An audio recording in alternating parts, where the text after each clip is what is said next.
Bonjour à tous, bienvenue dans votre émission Culture Air. J'ai le plaisir d'accueillir aujourd'hui le poète Olivier Olon. Nous avons également sur le plateau Brice Cadenet qui anime cette émission avec moi et Colette Laposte, notre chroniqueuse. Olivier Olon, bonjour. Bonjour Muriel. Merci d'avoir accepté mon invitation. Merci à vous de m'avoir invité. Comment est née cette passion pour l'écriture ? En fait, je pense que c'est quelque chose que j'ai toujours eu depuis la naissance, humblement, depuis le fait d'apprendre à écrire. Et au fil du temps, ça s'est accentué, ça s'est affermi, ça s'est révélé à moi et ça a donné mon premier recueil, mon deuxième recueil et puis des chansons aujourd'hui. D'accord, Voilà. Très bien. Colette, toi aussi tu es... Bonjour Colette, toi aussi tu es passionnée par l'écriture, n'est-ce pas ? Ah, j'adore écrire, hein. Moi, je fais des petites citations quand j'ai de l'inspiration et j'aime tout ce qui est lettres, tout ce qui est écriture. Voilà, c'est un petit peu une petite passion encore cachée. D'accord. Et Olivier, quelles sont tes sources d'inspiration ? Alors, mes sources d'inspiration, elles peuvent être individuelles, sociétales, générales, je peux même dire humaines aussi. Et sinon, je n'ai pas forcément de formation littéraire. Donc, je tiens toujours à le préciser, que les gens comprennent bien que c'est quelque chose que j'ai eu comme ça, que j'ai toujours eu en moi et que j'exploite aujourd'hui, que j'essaie en tout cas d'exploiter au mieux et de partager avec les autres. Et sinon, j'ai des poètes après par la suite, lorsque ça s'est révélé à moi, je me suis mis à lire forcément du Césaire, le père des fondateurs de la négritude et tout, l'un des trois d'ailleurs. Et c'est vrai que je me suis rendu compte de beaucoup de choses. Par la suite, j'ai lu Par aussi... exemple ? Que en fait la poésie était magnifique, que c'était un langage, que la poésie c'était un tout, que la poésie c'était une musique, un chant, un message, et que la poésie permet aussi de trouver des solutions à presque, je pourrais même dire, tous les problèmes. Donc c'est pourquoi tu as fait le choix du genre poétique ? Je dirais que humblement que c'est la poésie qui m'a choisi en fait, parce que pour tout te raconter, depuis petit, j'ai toujours eu tendance à enchaîner les phrases rimées et à continuer à faire des compliments aux gens, plus les femmes que les hommes. Voilà. Et toujours dans une sorte de, j'ai envie de dire, pas de noblesse, mais toujours dans une sorte de courtoisie, tu sais, un peu arriéré des temps, un peu princesse, prince moyenâgeux, tu vois. Et on me disait tout le temps, ah oui, t'as de belles paroles, tu es un bon parleur, blablabla, blablabla. Mais moi, au fond de moi, je savais que c'était pas que de belles paroles. Je savais que c'était quelque chose que je vivais, quelque chose qui était là, et il fallait juste que je pioche, en fait. Et à telle enseigne que on me donnait n'importe quel mot, tout plus loin dont je me souvienne, et je me mettais à enchaîner des rimes comme ça. Voilà, et c'est toujours resté comme ça, donc bon. Il s'est avéré par la suite que ce n'était pas que de belles paroles, et heureusement pour moi d'ailleurs. Est-ce que tu te définis comme un écrivain engagé ? Alors, je ne revendique rien, mais oui, forcément, on est engagé dans la vie qui nous entoure, on est engagé dans la société dans laquelle nous évoluons, on est engagé lorsqu'on voit des injustices, lorsqu'on voit des incivilités, lorsqu'on voit des manquements ou des faiblesses ou des trucs qu'on pourrait gommer par des comportements différents, par une remise en cause. Oui, je suis un écrivain engagé, oui, même si je ne me définis pas comme tel de prime abord, mais forcément dans mes écrits, oui, oui, je ne supporte pas l'impolitesse, je ne supporte pas les incivilités, comme j'ai dit, et le manque de respect d'autrui, et que quelqu'un surtout se manque de respect à lui-même, parce que je pense que la base du respect, c'est là. Si on est capable de faire quelque chose à quelqu'un, c'est parce que soi-même, on ne se respecte pas. Après, ça n'engage que moi, j'ai pas la science infuse. Mais jusqu'à aujourd'hui, cette façon de penser, de vivre la philosophie humaine me scie bien, quoi. Ça va. Donc, voilà. Tu as publié 2 recueils de poèmes. Oui, pourrais-tu nous en parler ? Alors, en fait, tout est parti du fait que j'étais dans le caritatif avec des jeunes de mon quartier à Nanterre. Et en fait, je les encadrais dans le cadre de la JOC, Jeunesse Ouvrière Chrétienne. Et on a organisé un événement festif en 2009. Et il y avait un parent qui était là et qui est écrivain chez l'Harmattan et qui a entendu des textes lus par des jeunes qui faisaient l'intermède entre certaines représentations artistiques et sportives. Et à la fin de la manifestation, elle est venue me voir en me disant qu'on lui avait dit que c'était moi qui étais l'auteur. Donc moi je lui dis pour faire court que ça ne m'intéresse pas de publier. Et là elle me dit mais c'est publié, écrivain quoi. J'ai dit moi et du coup c'est parti comme ça. Et 2 ans, il m'a fallu quand même 2 ans entre le fait d'assimiler que j'ai signé mon contrat et que je me décide à publier. Entre 2010 et 2012, il y a quand même eu 2 années. On m'a relancé 3 fois pour me demander ce qu'il en était du recueil. Et je me suis lancé dans l'année 2012. J'ai pris 8 mois pour le faire. Je me couchais des fois à 4h30 du matin pour aller travailler à 6h. C'est courageux. Ah non, mais j'étais déterminé. Et puis bon, 2012, c'était une année un peu compliquée pour moi, sans rentrer dans les détails. J'ai connu ce qu'on appelle vulgairement la mort de l'âme. On a des souffrances sur plusieurs niveaux de sa vie. Et ça m'a forgé, ça m'a rendu plus fort. Aujourd'hui, je suis un homme pas neuf, mais différent. Et puis, voilà. Est-ce que l'écriture t'a justement aidé à surmonter tout ça? Forcément, oui. Et heureusement d'ailleurs, parce que si je ne m'étais pas confié à la feuille dans ces moments... Tu t'es confié à la feuille? Ouais, si je ne m'étais pas confié à la feuille dans ces moments compliqués, difficiles, je pense que je ne serais peut-être pas là pour en parler, hélas. Et je suis optimiste en disant ça. Certains de tes poèmes sont consacrés à la femme. Ah ben forcément. Que représente cette figure pour toi? Ben, pour moi, la femme, c'est tout, c'est rien, c'est l'alpha, l'oméga, l'absolu, celle sans qui on ne peut rien faire et celle dont on ne puisse pas se passer. Je pense que vous pourriez peut-être vous passer de nous, mais l'inverse n'est pas vrai. Puisque, je n'ai rien dit, moi. Après, non, mais bon, ça n'engage qu'une fois de plus. Hein, comme on dit, je suis responsable de ce que je dis, voilà. Mais oui, la femme, figure emblématique, respect, courage, abnégation, organisation, clairvoyance. Et puis surtout, vous avez une compassion, vous avez une franchise et j'ai envie de dire, vous avez une façon bien à vous de montrer que quand vous aimez pas. Et ça, il faudrait qu'on prenne des cours auprès de vous. Et ça, c'est bien vrai. Et il y a un dicton que j'adore. N'est-ce pas? Et il y a un dicton que j'adore, je ne sais pas si Brice va me rejoindre, mais c'est qu'on dit que lorsque la femme se venge, le diable s'assied pour prendre des notes. Alors ça, c'est respect. On est dangereux. Ça c'est respect. Ça, c'est respect. Donc oui, la femme, forcément, voilà, c'est... Et je ne suis pas... je ne suis ni dans l'obsession, ni dans... c'est-à-dire que j'essaie simplement, à mon petit niveau, de voir la femme pour ce qu'elle est, intrinsèquement et humainement, dans sa forme la plus brute, la plus pure, la plus simple, en fait. Et ça a donné beaucoup de textes engagés sur la femme, d'ailleurs. Et puis, mais mon premier recueil, si tu veux, Sentiments insondables, qui est paru chez l'Harmattan, était plus en relation avec ma vie d'adolescent, pré-ado, post-ado du moins, et jusqu'à mes 30 ans, justement, donc Sentiments insondables. Voilà.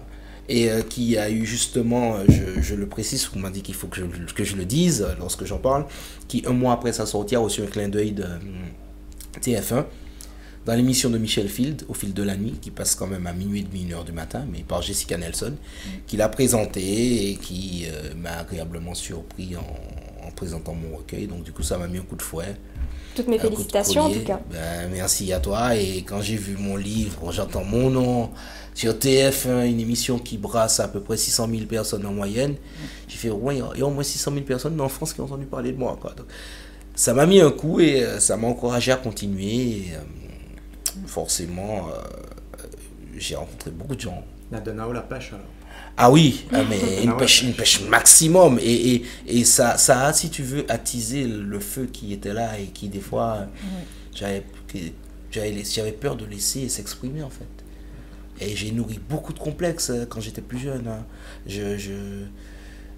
Simplement, je pense que j'avais peut-être peur de mal faire. Et à trop avoir peur de mal faire, finit par... non seulement on ne fait rien, et on finit par mal faire. Chez nous, il dit pas capable est mort sans essayer. Voilà. Donc... Voilà, il faut tenter. Et là, et du coup, après, j'ai fait ça. J'ai commencé à faire du slam à l'Albatros. Pourrais-tu nous en parler davantage? Alors le slam, si tu veux, ça découle directement de ma poésie. Le slam aussi, c'est une sorte de poésie forcément, mais après qu'on met en musique ou pas, ou qu'on met en cadence vocale ou pas, ça dépend de ce qu'on veut en faire. Mais j'ai commencé à faire du slam il y a 4 ans maintenant, avec Tsu MC et à l'Albatros. C'est un haut lieu du cinéma français du XXe siècle, du début du XXe siècle, où à l'époque on faisait encore les décors les décors muraux, rupestres et tout ça. Après la révolution russe, certains techniciens ont amené la technique du décor en bois et tout ça. Et même Hollywood est venu quelques années après pour prendre des notes et pour voir comment ça se passait. Donc c'est là que je prends micro de slam et je continue à travailler ma posture sur scène, à travailler ma portée de voix, ma respiration. C'est toute une technique le slam. Hein. Les gens s'imaginent que c'est venir et puis ils disent que c'est son tout truc un art. ça et puis et tout est beau, mais non, c'est tout un travail. art en fait. C'est tout un travail, c'est tout un art. Et l'avantage que j'ai, c'est que faisant déjà de la poésie, lorsqu'on fait les exercices pour retranscrire les textes et y trouver des nouveaux thèmes, bon après sans me vanter, c'est assez facile pour moi quoi. J'écris et puis après c'est juste la partie passée de l'écrit à l'oralité qui me posait problème à un moment. Mais maintenant ça va de mieux en mieux. Et lorsque tu écris, préfères-tu la poésie en vers ou en prose? Alors, pour tout te dire, je n'y connais rien. Donc, en poésie, vraiment. Je sais qu'il y a des alexandrins, il y a des vers. Moi, je fais une poésie libre. Donc, j'écris, je dirais, plus que j'écris en prose. Et la particularité de mes textes, c'est que je peux te commencer un texte avec un son et le terminer avec le même son. À chaque fin de phrase. Et il y en a d'ailleurs un qui est dans Sentiment insondable, qui s'appelle, je crois, si je ne m'abuse, je ne vais pas dire de bêtises, c'est un texte sur la mondialisation. Pourrais-tu nous le lire? Oui, d'accord. Ça s'appelle Dévolution. On recherche, on invente, on crée, on donne vie. Mais notre plus belle invention, sans hésitation, nous mènera à notre future mais certaine autodestruction. Et cela sans trop chercher à comprendre les raisons avouées ou inavouées de cette triste mais réelle déraison. Cette relation d'idéalisation gratuite sans action nous conduit immédiatement vers la levée du voile de nos désillusions et sur la réalité de la multiplication de toutes sortes de formes d'individualisation, sur la modulation des comportements financiers et surtout dans la globalisation de la dite mondialisation qui se traduit par le nouvel ordre d'égoïsme et de division dans notre manque de socialisation, telle une normalisation de ce mode de fonctionnement qui va à l'encontre de notre belle humanisation. Bravo. Donc là, c'était le Sion, quoi. Donc Sion, Zion, c'est... Voilà. Donc c'est ma particularité, c'est ça. Et je tiens à mettre un point d'ordre et d'honneur sur ça. C'est ce qui me démarque, en fait, je pense. Parce que quand on entend poésie libre, on se dit, ouais, c'est facile, il vient et il fait son truc. Oui, forcément. Mais moi, je tiens à mettre ça, à finir. Je commence en A, je finis en A, je termine en I. En tout cas, c'est très beau. Colette, que penses-tu du poème qu'il vient de nous lire? C'est tout un art avec les ions qu'il a dit. Et je trouve ça formidable parce qu'il fait un travail remarquable. Et je vais l'encourager à continuer. Ah, on l'encourage tous? Oui. Merci. Merci beaucoup. Et que tu aies toujours cette motivation-là, et surtout pour valoriser la femme, c'est très bien.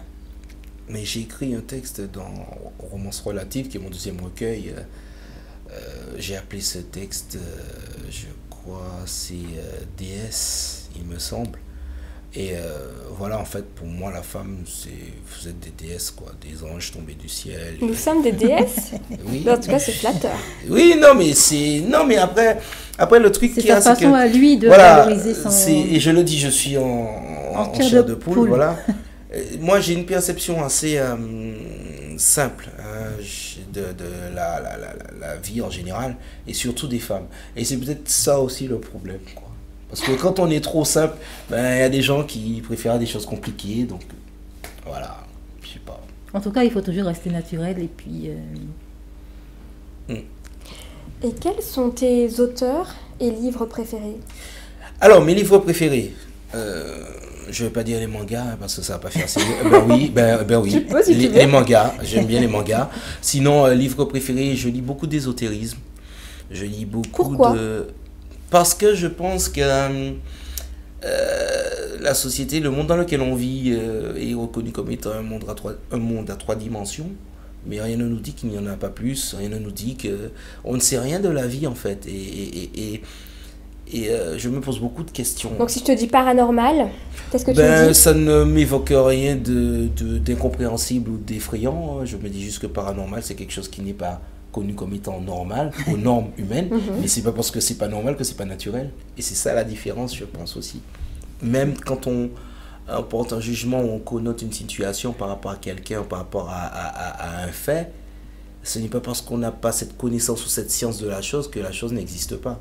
Donc c'est justement pour ça aussi que je lis beaucoup d'ésotérisme et ça me permet aussi de développer une autocritique de moi-même et de m'ouvrir des portes. Donc tu crois à ce monde des esprits Ah mais forcément il y en a. Il y a des esprits, il y a des esprits qui nous régissent et il ne faut pas voir le mot esprit comme quelque chose de farfelu, comme je ne sais pas les fantômes. Non, il ne faut pas voir ça comme ça. Il faut voir le mot esprit en termes d'immatérialité. Il faut voir peut-être le mot esprit en termes de ce que tu es capable de changer en toi, mais que seul l'autre verra par ton comportement. L'action que tu feras à l'intérieur de toi, elle sera vue à l'extérieur. Je pense que il y a une façon assez simple de voir les choses immatérielles ou les choses qui se font pas dans le visible, quoi. Et c'est en étant peut-être en harmonie avec l'univers qui nous entoure simplement. Et toi Colette, qu'en penses-tu? Comme Olivier, c'est vrai qu'il y a les esprits. Moi, j'aime bien cette partie de l'ésotérisme. Moi, j'ai déjà lu et je m'intéresse un peu parce que je me dis que l'esprit en général, c'est pas le mal. Il ne faut pas toujours voir le mal quand on dit esprit. Voilà. Ça peut être aussi des esprits très bénéfiques qui vont nous donner une petite sagesse.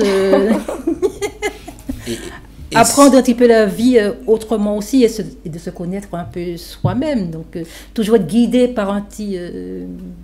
Et c'est vrai, pour étayer ça, un exemple tout bête, hein, on peut être en train de conduire sa voiture et une idée nous vient nous disant tourne à gauche. Donc tu entends des voix? Non. Une idée comme ça te vient, te dit tourne à gauche. C'est Tu n'entends rien. C'est comme on dit chez nous, le saint. Le saint te dit c'est un cadeau, bien l'idée. Une idée te dit tourne à gauche. Je dis mais non, c'est sur mon boucher. Tu continues, il y a un embouteillage. Tu te dis, ah mais si j'avais su.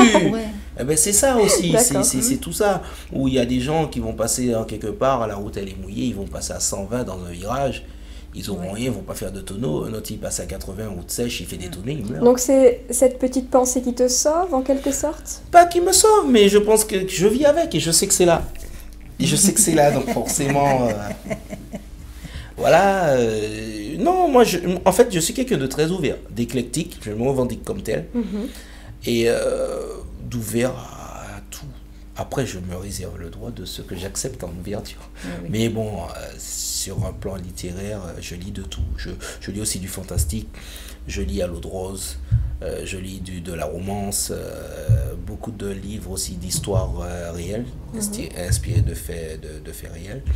Et puis, sans faire de pub, il y a un petit écrivain français là, qui est très connu, un monsieur, voilà, qui est en ML, et j'aime beaucoup ce qu'il fait. J'aime beaucoup ce qu'il fait, et après, bon, en poésie, j'aime bien aussi James Noël. C'est un auteur d'origine haïtienne, et j'aime beaucoup ce qu'il fait. J'aime aussi bien écouter Jean-Yves Bertogal, qui est un grand slameur, qui a été plusieurs fois champion de France de slam.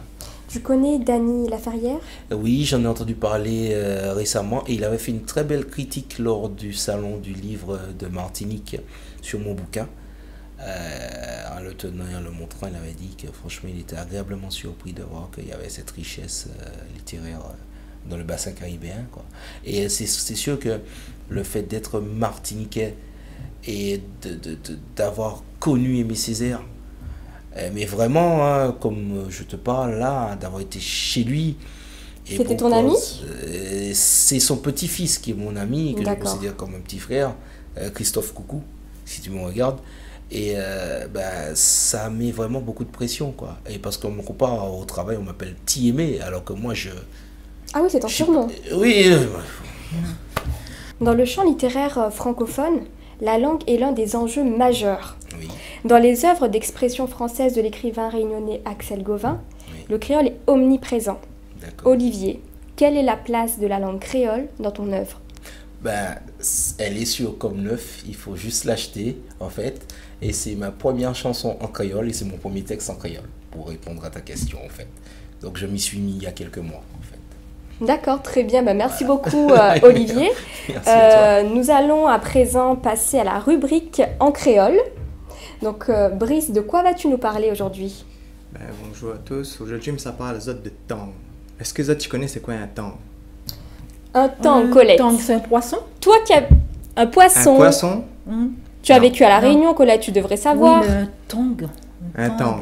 Olivier, C'est un animal, je pense. Mais quoi? Je sais quoi pas. d'autre? Pas Un de- peu plus C'est d'imagination. pas un un fruit. poisson. Non. C'est pas un fruit. Non. Un plat. Non Un plat plus. réunionnais. Un plat rayonné si vous voulez, Oui. mais faut mieux expliquer vite Tang. fait. alors. Allez, Un Brice, tang. explique-nous. Alors, un tang, c'est un petit mammifère qui ressemble à un hérisson. Ouais. Ah oui. Originaire de Madagascar, il a été introduit à La Réunion en 19e siècle et comme source de nourriture. D'accord. Voilà. Il y a une spécialité à La Réunion, c'est le caritang. Le caritang. Voilà, le Tu as Tu as caritang. déjà goûté? Oui. Comme le carré. Mais je ne savais pas que c'était tong. Moi, dès que c'est Pas carré, tong, je hein? mange. pas Pas, tong. pas tong. Tang, Tang. tang. Voilà. Tang. Et nous aimons bien manger ça dans une feuille banane avec toute la famille. D'accord. Ah, c'est comme le trempage. Comme le trempage. Le trempage aux Antilles. Voilà. Ah, le trempage. Oui. avec Mais ça, on le va boudin. expliquer ça une autre fois. D'accord. Voilà. Mais d'après les autres, comment ils trappent le tang? Si c'est un petit hérisson. Ah oui, comment Voilà. On Comment court après, on court après. Ils mettent un hameçon. Non plus. Ah non, on pêche pas le Pêche tang, pas le tang. Olivier. Oui, hein. mais tu peux mettre un truc, tu sais, un appât et puis un hameçon et puis il s'accroche. Comme ça, quand il est attrape-tangue. accroché, tu le tournes, Ah non. tu souffles Non, dedans. c'est comme un- plus non, compliqué. plus compliqué. Ah, c'est Beaucoup plus plus compliqué. Ah oui. compliqué. oui. C'est comme un sport pour trapper le tang. Ah oui. Ah ouais. Alors, Ah, dis-nous mais tout, alors. Brice. Alors, pour trouver le tang, d'abord, il faut un chien. D'accord. Ah bon? Un bon chien. Ah, un bon bon chien. Voilà, un chien, déjà, il faut le dresser à lui. Et quand. Et il trappe pas n'importe comment, le tang. Parce que faut faire attention. Parce qu'il faut aller à la chasse et on a une période définie pour aller à la chasse. Et il faut absolument avoir le permis. Le permis de quoi? Le permis De chasser. de chasser de le chasse. tang. Oui. Ah bon? Hein, il est très important d'avoir le permis D'accord. et respecte le bonnes règles parce que sinon ça tu peux gagner 2 ans de prison et 30 000 euros d'amende. Ben dis donc. Donc, Colette, Il est cher ou il a les tangs? Colette, Oui. si quand tu iras à La Réunion, ne t'amuse pas à prendre ton sac à dos et à aller chasser des tangs. Tu risques Bah 2 ans de prison et 30 000 euros d'amende. Rien que ça. Alors pour- attention. Hein. Rien que ça pour une Ah tang. oui, ah oui. Et ça, Et ça les va chiens, t'enlever. il faut qu'ils soient comment En fait, la bien Réunion, dressés. voilà, il Ouais. faut les bien Ça soit dresser. bien Il faut les dressés. bien dresser et il faut marcher beaucoup aussi. Faut avoir de l'endurance, Il faut hein. avoir de l'endurance. Ah, il faut marcher beaucoup. beaucoup dans la forêt en fait. Et Un de ces jours, on ira, mais on prendra notre permis, bien sûr. C'est Ah oui. difficile quand même pour attraper les tangs. ouais. La Réunion, ben, ils vendent un tang entre 15 et 20 euros la pièce. À la pièce. La pièce. Et chaque année, on a une grande fête tang, la Grande Chaloupe. Et il se passe ça au mois de mars. Et c'est où ça qu'ils font ça? Dans quelle ville? C'est la Grande Chaloupe. C'est Grande Chaloupe. voilà, c'est vers la route de littoral entre le port et Saint-Denis. D'accord. Entre le port et Saint-Denis, et il y a beaucoup de monde. Et ben là, ils aiment bien manger ça dans une feuille banane.